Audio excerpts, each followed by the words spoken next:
aqui a gente pula para a década de 60, onde a gente também tem que entender o contexto. A gente está falando sobre contracultura, Woodstock, uma série de movimentos ali de inversão da cultura vigente.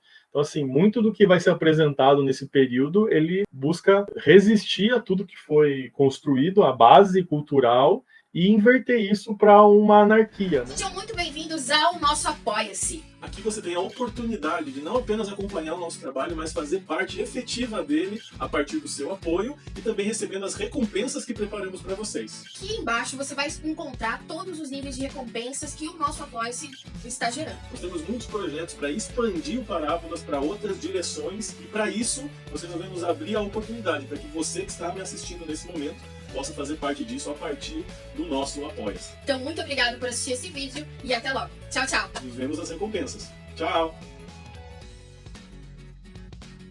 Né? O movimento anarquista ele tem uma grande ascensão nesse momento, nesses grupos, quando o pessoal sai da sociedade e começa a tentar conviver em comunidades alternativas, é quando aparece toda aquela galera hippie, e aí a gente tem que lembrar de festival de Woodstock, e a galera abusando aí de substâncias ilícitas, entorpecentes, né? Muito ácido na cabeça. A gente não pode esquecer que foi uma época que a galera começou a usar muito LSD, além, né, de maconha e vários tipos de substâncias ilícitas aí.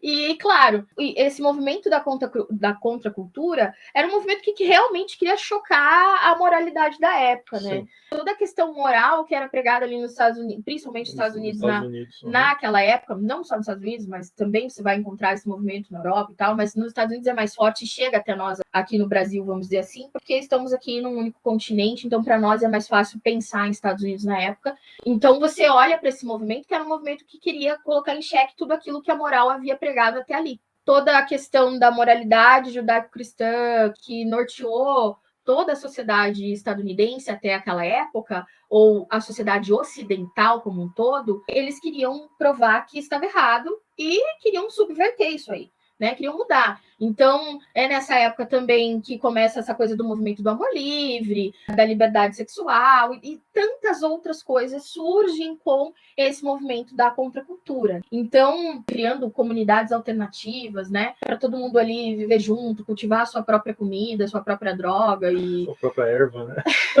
E ser uma grande família e, né? Aí, claro, né, surgimento de seitas, a coisa muitos desses grupos de comunidades alternativas terminaram em suicídio coletivo, né? A gente, né, não pode esquecer disso. Aí também, claro, né, dentro dessas comunidades alternativas, claro que vão surgir muito das filosofias orientais, a galera vai começar a seguir muito daquilo que as filosofias orientais pregam, vão se utilizar muito da questão também do sincretismo e do misticismo indiano, né? Vão se utilizar muito, né? Vai ficar muito na moda essa questão, trazendo para o Ocidente muito daquilo que também é pregado dentro não só do hinduísmo, mas do Hare Krishna. Então, várias teorias aí orientais chegam até o Ocidente e essa galera morando em comunidade e se utilizando de muito entorpecente gera muita coisa fora do comum. Então, por isso que essa teoria ela volta, ela cíclica, é resgatada, né? Ela é resgatada, né? A questão dos Illuminatis, eles existem, ela acaba sendo resgatada a partir da década de 60. Você tem aqui a origem de um movimento, não é uma religião, é uma paródia à religião. Muitos confundem isso com uma religião verdadeira, mas, por exemplo, em 67, o livro Princípio e a Discórdia, que é esse que está na foto aqui de uma edição recente, claro, né? Está falando de um livro da década de 60, esse aqui é uma versão contemporânea, em português. É totalmente alucinado o livro. Eu não cheguei a ler o livro, né? Não vou gastar dinheiro para ler o material, dei uma olhada em algumas resenhas. Basicamente, não tem pé nem cabeça, porque ele foi concebido no meio desse ambiente aí de entorpecentes. Então, alguns dizem que ele foi escrito à base de muita droga numa pista de boliche e tal. Enfim. Dentro de um frenesi alucinógeno mesmo. O que acontece? Qual que é a premissa desse livro? É uma paródia à religião. Aqui existe um discurso para que se tenha uma reverência, uma adoração à deusa Ares, que é a deusa do caos. Né? Aí já estamos falando da magia do caos no filme do Doutor Estranho, as duas coisas estão conectadas. Assim começam as teorias da conspiração, né? Ai, gente, brincadeira. A gente não tá falando que elas estão conectadas, ok? Não é sobre isso. Então, assim, para falar mal da estrutura religiosa e da moral vigente, você escreve um livro que vai reverter tudo. Não, nós não adoramos a Deus, nós adoramos a deusa do caos, porque nós não acreditamos num sistema regido por leis. Aqui cada um é livre para fazer o que quiser, sem as amarras da moral, sem as amarras dessas coisas construídas pelo homem. Basicamente é tudo isso. Então você tem essa origem, então aí se escreve um livro para falar o contrário. Não, nós adoramos a deusa do caos, porque nós não acreditamos, queremos o caos instaurado, não queremos regras, as leis e tudo mais. Então a gente tem essa questão aqui. Essa é uma das essências do movimento anarquista, que acaba passando não só da questão política, filosófica, mas acaba entrando também em elementos da cultura, que a gente vê uma aplicação prática de um anarquismo religioso, digamos assim. O que isso tem a ver com os Illuminati que a gente está traçando esse com panorama aí de quem são esses Illuminati, se existe, se não, enfim. Então, assim, dentro desse movimento de contracultura, né, o interesse pela filosofia oriental vai aumentando muito nos Estados Unidos. No meio desse movimento surge o livro, o Princípio é Discórdia, e uma das estratégias que acontecem aqui desse movimento, né, do discordianismo, que é discordar absolutamente de tudo, né, um movimento que busca a adoração de uma deusa do caos, então vou discordar de tudo que está estabelecido aqui. Era, inclusive, passar desinformação, desinformar a sociedade com relação às questões culturais vigentes até então. Uma foto desse cara, o Kerry Tomlin, só para você ter uma ideia, o nome de guerra dele, Omar Khayyam Ravenhurst. Então, assim, pega um nome oriental, mistura com uma série de coisas para criar uma alcunha e tal. Então, assim, ele vai ser um dos autores da Princípio da Discórdia, junto com outro rapaz que trabalhava numa revista adulta, para público adulto, muito famosa. Não vamos citar o nome da revista para público adulto aqui, muito porque não tem para quê.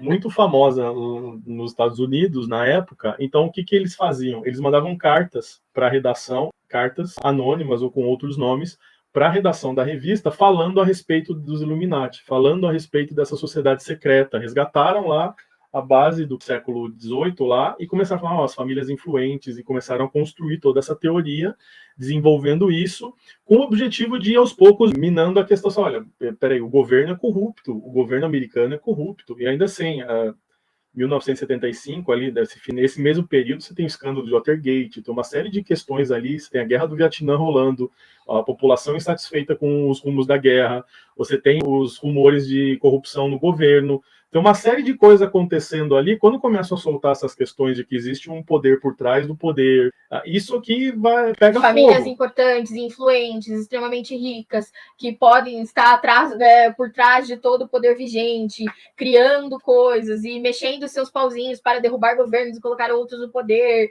ou fazendo com que nenhum governo dê certo para se criar uma nova ordem e instaurar, né, criar e instaurar uma nova ordem mundial e tudo mais.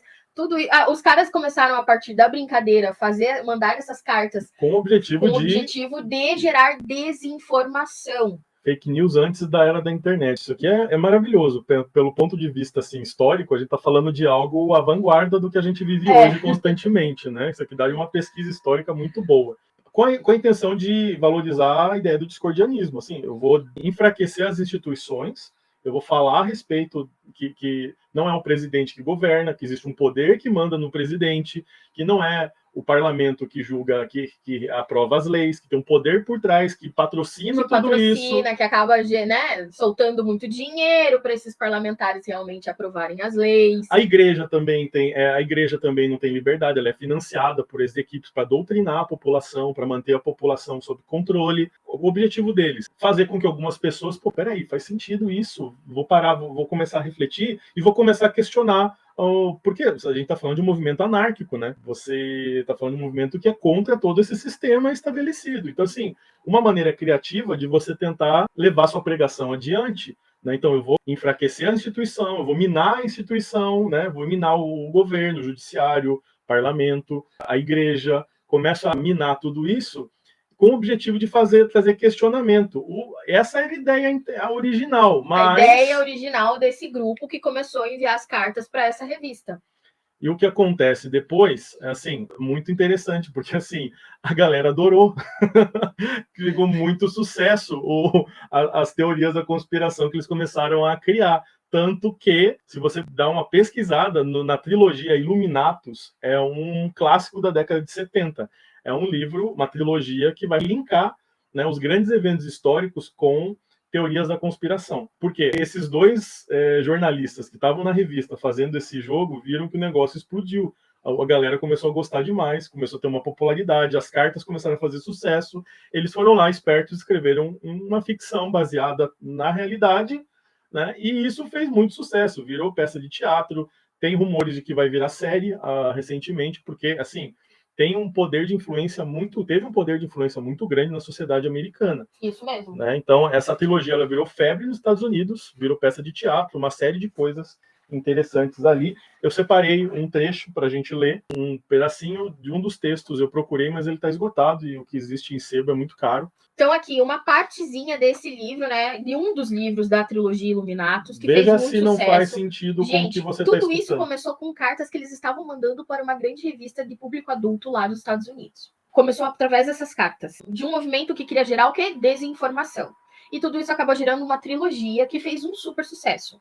Tá? Uma parte aqui dos livros fala assim: quando os escritórios de jornal em Manhattan são bombardeados, o repórter George Down começa a suspeitar que a conspiração perturbadora que seu editor tem investigado há meses não apenas seja real, como também seja a chave para desvendar os maiores mistérios não solucionados da história. Conforme George se prepara para encontrar seu mentor e revelar a verdade sobre uma sociedade onipresente que parece unificar todas as conspirações insanas, ilógicas e bizarras já contadas desde o assassinato do JFK, intrigas de celebridade, continentes perdidos, OVNIs, deuses antigos e a verdade sobre a nova ordem mundial, ele se encontra no meio de uma guerra entre dois grupos enigmáticos. Essa é a melhor parte. De um lado, os discordianos, um grupo de clandestinos, de guerrilheiros amantes do caos, liderados por um pirata moderno chamado Ragnar Selim, e do outro lado, os Illuminati, autoritários, elitistas que secretamente manipulam eventos mundiais, sempre expandindo sua riqueza, sua influência e poder físico em um plano para fugir das limitações da existência humana.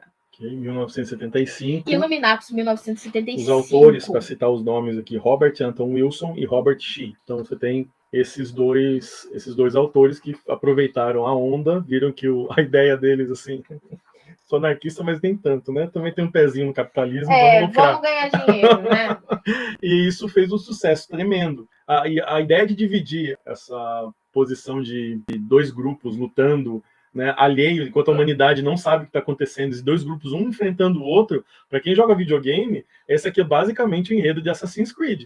Você tem os assassinos de um lado, os templários de outro, e a mesma estrutura. Os assassinos sempre são os renegados, os piratas, os caras largados lá, e os templários são a estrutura que governa o mundo desde o século X, né? Até anterior, né? Depois a gente vê agora os jogos mais recentes começam no Egito, depois vai para a Grécia, então você tem tudo isso rolando. Então, a base desse conceito moderno vem desses livros lá da década de 60. Os livros são da década de 70. 70, isso. Em 75, um jogo de cartas chamado Illuminati é lançado, alcançando o imaginário de jovens americanos. Lembrando que há um frenesi de popularidade de RPGs de carta acontecendo aqui, um RPG está surgindo aqui também, e surge um jogo de cartas desse, é o jogo da conspiração.